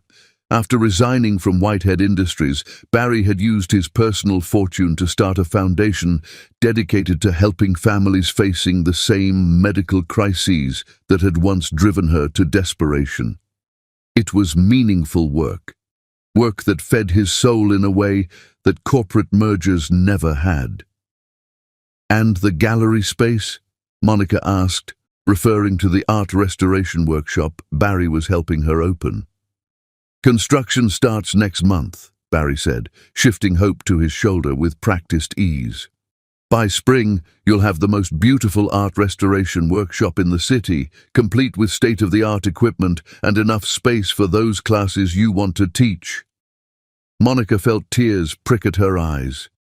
When she'd first signed Barry's contract, she'd been focused on survival, on getting through each day without losing everything she held dear. She'd never imagined that the cold, arrogant man who'd offered her $5 million would become her greatest champion, supporting her dreams and helping her build the life she'd always wanted. "I still can't believe you gave up your company for us," Monica said softly, the words carrying the weight of everything she felt but couldn't always express. Barry stopped pacing and turned to look at her, his storm-grey eyes warm with love and absolute certainty. "I didn't give up anything," he said firmly. "I chose everything that mattered. I chose you. I chose Hope. I chose the family we've built together. Whitehead Industries was my father's dream. But you're mine." Before Monica could respond, there was a soft knock at the door. Barry frowned, checking his watch. "It's past 9. Who could that be?" Monica rose from the rocking chair, smoothing down her dress as she moved to answer the door. When she opened it, she found Cole Whitehead standing in the hallway, his usually composed expression replaced by something that looked like nervous excitement. "Cole," Monica said, stepping aside to let him enter. "This is a surprise. Is everything okay?" "More than okay," Cole said, his eyes immediately going to his brother and niece. "I have news. Good news." Barry raised an eyebrow, unconsciously swaying to keep hope content. "What kind of news?" Cole's smile was brilliant. "The kind that involves Hunter Brooks finally getting what he deserves." Monica felt her breath catch. Hunter Brooks, the man who had tried to destroy their family, who had forced Barry to choose between his company and his happiness. She hadn't heard his name in weeks, but the mere mention of it still made her stomach clench with remembered fear. "What happened?" Barry asked, his voice carefully neutral. "The SEC finished their investigation," Cole said, his satisfaction evident. "Turns out Brooks has been engaged in some very creative accounting practices. Embezzlement, securities fraud, insider trading, the works. He's looking at 20 years in federal prison." Monica sank back into the rocking chair, relief flooding through her like a tide. "It's over," she whispered. "It's really over." "There's more," Cole continued, his grin widening. "The Whitehead Industries Board wants you back, Barry. They're offering you full control, complete autonomy, and a formal apology for doubting your leadership."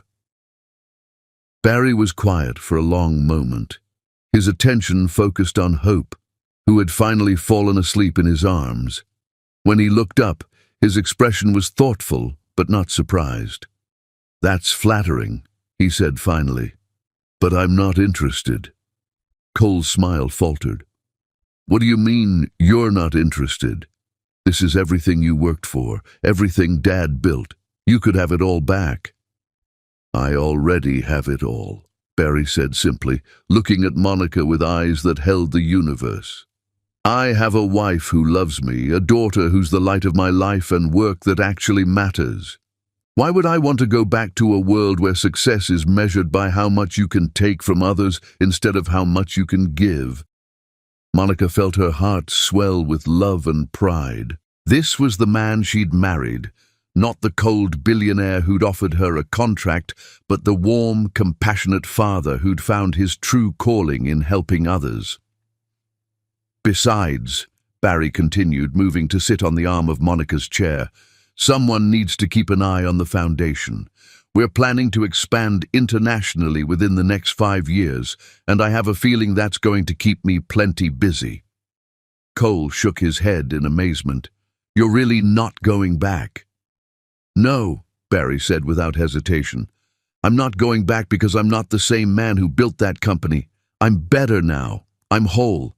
And I owe that to the woman who saw something worth saving in me when I couldn't see it myself." Monica reached up to touch his face, marveling at how completely he'd transformed. "You saved yourself," she said softly. "You chose to change, chose to let love in, chose to become the man you were always meant to be." "We saved each other," Barry corrected, leaning down to kiss her forehead. "And we created something beautiful in the process." As if summoned by their words, Hope stirred in Barry's arms, her tiny fist stretching up toward his face. Without thinking, Barry lowered his head so she could grab his nose, and the sight of his powerful hands cradling their daughter's tiny form made Monica's eyes fill with tears. "She's going to be so proud of you when she's older," Monica said, her voice thick with emotion. "She's going to know that her father chose love over power, family over fortune, and doing what's right over doing what's easy. She's going to know that her mother is the strongest woman who ever lived," Barry replied, his voice warm with admiration. She's going to know that love is the most powerful force in the universe, and that it's worth fighting for, worth sacrificing for, worth believing in, even when the whole world tells you it's impossible. Cole cleared his throat, reminding them of his presence. "So what do I tell the board?" he asked, his voice filled with affection and respect for his brother's choice. "Tell them to find someone who actually wants the job," Barry said with a grin. "Someone who thinks corporate profits are more important than human happiness. I hear there are plenty of those around." "And tell them," Monica added, her voice filled with gentle steel, "that the Whitehead name will continue to mean something in this city, just not in the way they expect." As Cole prepared to leave, he paused at the door and looked back at his brother. "I'm proud of you," he said simply. "Dad would be too. He always said the measure of a man wasn't what he could build, but what he could love." After Cole left, Barry and Monica sat in comfortable silence, hope sleeping peacefully between them. The apartment was quiet except for the gentle hum of the city outside and the steady rhythm of their daughter's breathing. "Any regrets?" Monica asked softly, knowing that Barry had given up more than most people could imagine. "Only one," Barry said, his voice thoughtful. Monica's heart clenched with sudden worry. "What?" Barry's smile was tender as he looked at her. "I regret that it took me so long to find you. I regret all the years I spent thinking that success meant being alone, that strength meant not needing anyone, that love was a weakness instead of the greatest gift a person could receive." Monica felt tears stream down her cheeks as she leaned into his warmth. "We found each other exactly when we were supposed to," she said softly. "Any sooner, and we might not have been ready for what we have now." "What we have now," Barry repeated, his voice filled with wonder. "A daughter who's going to change the world, a love that's strong enough to withstand any storm, and a future that's brighter than anything I ever dared dream." "And it's just the beginning," Monica added, thinking of all the plans they'd made, all the dreams they'd shared during late-night conversations, while hope slept between them. "The beginning," Barry agreed, pressing a kiss to her temple. "I love you, Monica Whitehead. I love our daughter. I love our life. I love the family we've built from the ashes of who we used to be." "I love you too," Monica whispered, her heart so full she thought it might burst. "Forever and always, through everything life throws at us." As they sat together in their small apartment, surrounded by the evidence of their simple but beautiful life, Monica marveled at how far they'd come. From a cold business contract to a love that had transformed them both, from strangers to soulmates, from two broken people to a family that was whole and happy and complete. Outside, the city hummed with ambition and greed and the endless pursuit of more. But inside their sanctuary, Barry and Monica had found something more valuable than any fortune, more precious than any power, more lasting than any earthly success. They had found each other, and in doing so, they had found themselves. The phoenix had risen from the ashes, and it was beautiful beyond words. Chapter 10. Forever Reborn. Some love stories end with a kiss, but the greatest ones begin with a promise that echoes through eternity, transforming not just two hearts, but everyone who witnesses the miracle of souls finding their way home to each other. Monica stood before the full-length mirror in the bridal suite of the Plaza Hotel, her reflection showing a woman transformed by love and motherhood into something radiant and luminous. The wedding dress Barry had chosen for her was a masterpiece of ivory silk and delicate lace, designed to flatter her figure 6 months after giving birth, while making her feel like the goddess he saw when he looked at her. Her dark hair was swept up in an elegant chignon, adorned with the pearl combs that had belonged to Barry's mother, and her eyes sparkled with tears of joy that threatened to spill over at any moment. "You're absolutely breathtaking," Brooklyn Hayes breathed, adjusting the train of Monica's dress with reverent care. As her maid of honor, Brooklyn had been with Monica through every step of this incredible journey, from the desperate signing of that first contract to this moment of pure happiness. "I can't believe this is really happening," Monica whispered, her voice thick with emotion. 10 months ago, I was a woman with nothing but debts and desperation.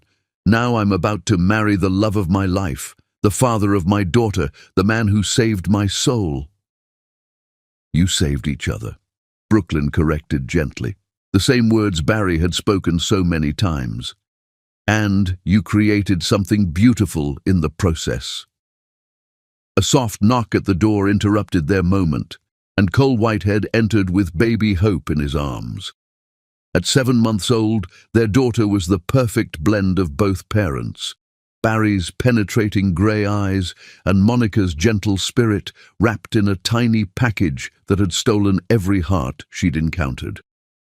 "Someone wanted to see her mama before the ceremony," Cole said with a grin, carefully transferring Hope to Monica's arms. "Though I have to warn you, Barry's been pacing the groom's suite like a caged lion. I think he's more nervous about these vows than he was about any business deal." Monica's heart swelled with love as she looked down at her daughter, who was dressed in a miniature version of her wedding dress, complete with tiny pearl buttons and delicate lace trim. "Hello, my beautiful girl," she murmured, pressing a soft kiss to Hope's forehead. "Are you ready to watch Mommy and Daddy get married?" Hope gurgled in response, her tiny fist reaching up to grasp one of Monica's loose curls, and Monica felt her heart overflow with the kind of happiness she'd never imagined possible. "Mrs. Whitehead." A gentle voice from the doorway drew their attention to Madison Parker, who had become not just Barry's assistant, but a dear friend to their family. "It's time." Monica nodded, carefully transferring Hope back to Cole's arms. "Take care of her," she said, though she knew it was unnecessary. Cole had become a devoted uncle, and Hope was never safer than when she was in his arms. "Always," Cole promised, his voice warm with affection. "Now go marry my brother before he wears a hole in the carpet." The wedding ceremony was taking place in the plaza's grand ballroom, transformed into a garden paradise with thousands of white roses, cascading greenery, and soft candlelight that made everything glow with ethereal beauty. As Monica walked down the aisle, she was dimly aware of the guests, friends and family who had gathered to witness their love story, but her attention was focused entirely on the man waiting at the altar. Barry Whitehead stood at the end of the aisle like a prince from a fairy tale, resplendent in a perfectly tailored black tuxedo that emphasized his powerful frame and handsome features. But it was his eyes that took Monica's breath away, storm-grey depths that held a love so profound, so transformative, that she felt her knees go weak with the force of it. As she reached him, Barry extended his hand with a smile that could have lit up the entire city. "You're so beautiful," he whispered, his voice rough with emotion. "So perfect. I can't believe you're really going to be my wife." "I can't believe you're really going to be my husband," Monica replied, her voice trembling with joy. The man who was too afraid to feel anything, too proud to admit he needed someone, too broken to believe in love. "That man is gone," Barry said softly, his thumb tracing gentle circles on her hand. "You killed him with your kindness, your strength, your refusal to let me hide behind my walls. You brought me back to life, Monica. You made me human again." The ceremony began with the minister's words about love and commitment, but Monica barely heard them. She was lost in Barry's eyes, in the way he looked at her as if she were the most precious thing in his world, in the knowledge that after today they would be bound together not just by their daughter and their shared past, but by promises that would last forever. When it came time for their vows, Barry spoke first, his voice carrying clearly through the ballroom despite the emotion that threatened to overwhelm him. "Monica," he began, his grey eyes bright with unshed tears. "When I first met you, I was a man who believed that love was a weakness, that emotions were dangerous, that the only safe way to live was alone. I had convinced myself that my heart was dead, that I was incapable of feeling anything beyond cold calculation and ruthless ambition. He paused, his voice breaking slightly before he continued. But you saw something in me that I couldn't see in myself. You looked past the ice and arrogance and cruelty to the man I used to be, the man I could become again. You loved me when I was unlovable, believed in me when I'd given up on myself, and showed me that the greatest strength a person can possess is the courage to love and be loved in return. Monica felt tears streaming down her cheeks as Barry's words washed over her, each one a gift more precious than diamonds. You gave me everything I didn't know I was missing, Barry continued, his voice growing stronger with each word.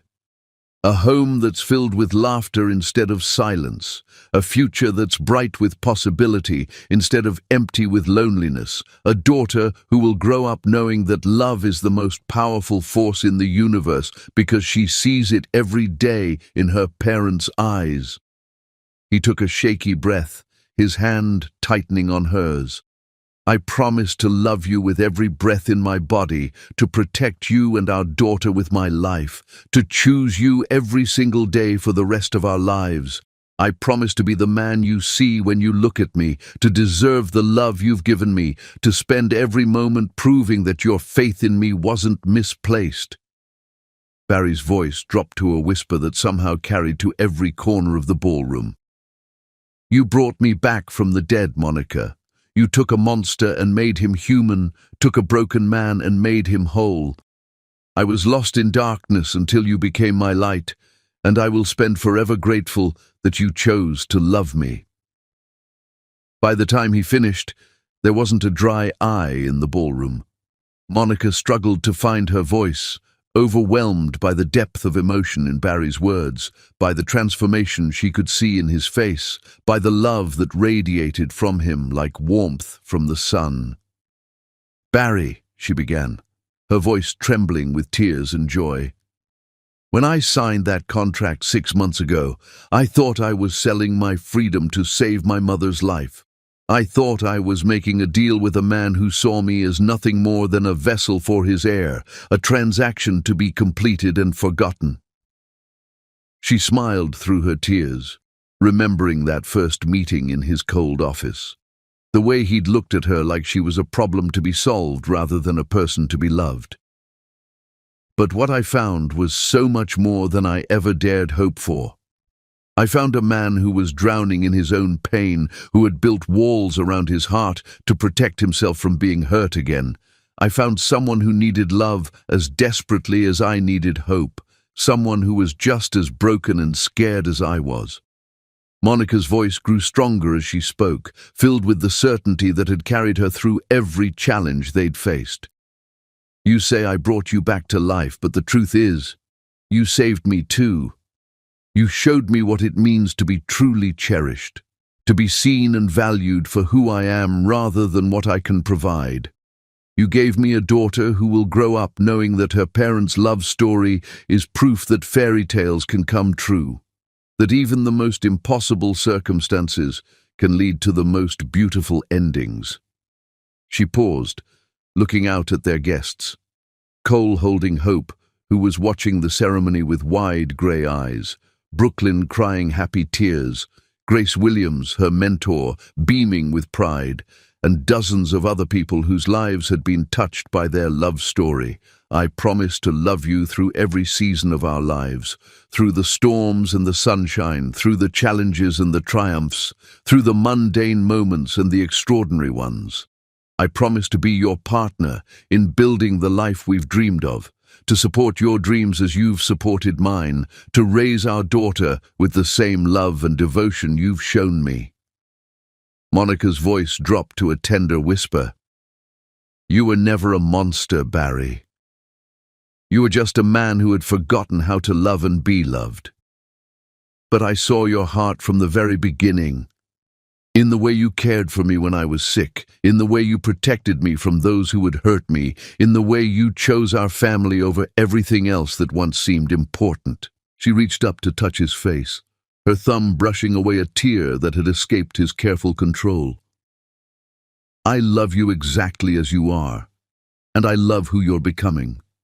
I love our past, our present, and our future. Most of all, I love that we found each other when we both needed saving, and that we chose to build something beautiful from the ashes of our old lives. When the minister pronounced them husband and wife, Barry's kiss was tender and passionate, and filled with all the love he'd never thought he'd be able to feel.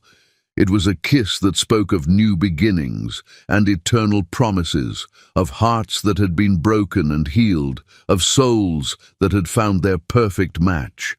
The reception that followed was a celebration of love in all its forms, the love between husband and wife, the love of family and friends, the love that had transformed two broken people into something whole and beautiful. Barry and Monica danced their first dance to At Last, their bodies moving in perfect harmony as they sang softly to each other, lost in their own private world of happiness. As the evening wound down and the guests began to leave, Barry and Monica found themselves alone on the hotel's terrace, Hope sleeping peacefully in Monica's arms. The city spread out below them like a glittering tapestry, beautiful and alive and full of possibilities. "Mrs. Whitehead," Barry said, his voice warm with satisfaction and love, "I like the sound of that." "Mr. Whitehead," Monica replied, her eyes sparkling with mischief, "I like the sound of that too." They stood in comfortable silence, watching the city lights twinkle like stars, both of them marveling at the journey that had brought them to this moment. "Do you remember what you said to me that first day?" Barry asked suddenly, his voice soft with memory. "When you signed the contract?" Monica smiled, remembering her prophetic words. "I said maybe you were the one who should be worried about regret." "You were right," Barry said, his arm tightening around her waist. "I do regret something." Monica's heart skipped a beat. "What?" Barry's smile was tender as he looked down at their daughter, then back at his wife. "I regret that it took me 35 years to find you. I regret every day I spent believing that I was better off alone. Every moment I wasted thinking that love was weakness instead of the greatest gift a person could receive."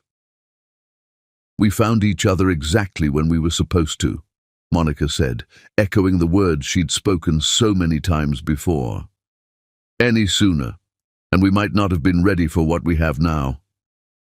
"What we have now," Barry repeated, his voice filled with wonder and gratitude. "A love that conquered every obstacle. A daughter who will grow up knowing that her parents' story is proof that miracles exist, and a future that's brighter than anything I ever dared dream." As they stood together on the terrace, surrounded by the city lights and the infinite possibilities of their shared future, Monica felt a peace settle over her that had nothing to do with the end of their wedding day and everything to do with the beginning of their married life. "I love you, Barry Whitehead," she whispered, her voice carrying all the emotion in her heart. "Forever and always, through everything life brings us." "I love you too, Monica Whitehead," he replied, his voice rough with emotion. "You saved my soul, gave me a family, and showed me that love really is the most powerful force in the universe." Hope stirred in Monica's arms, her tiny fist reaching up toward the stars, and both parents smiled at the perfect symbolism of their daughter, reaching for the limitless possibilities of the future. "She's going to change the world," Monica said softly, watching their daughter with eyes full of love and hope. "She already has," Barry replied, his voice filled with certainty. "She brought us together, showed us what we were fighting for, gave us a reason to become better than we ever thought we could be." As the city slept below them and the stars shone above, the three of them stood together, a family born from the ashes of their old lives, transformed by love into something beautiful and eternal.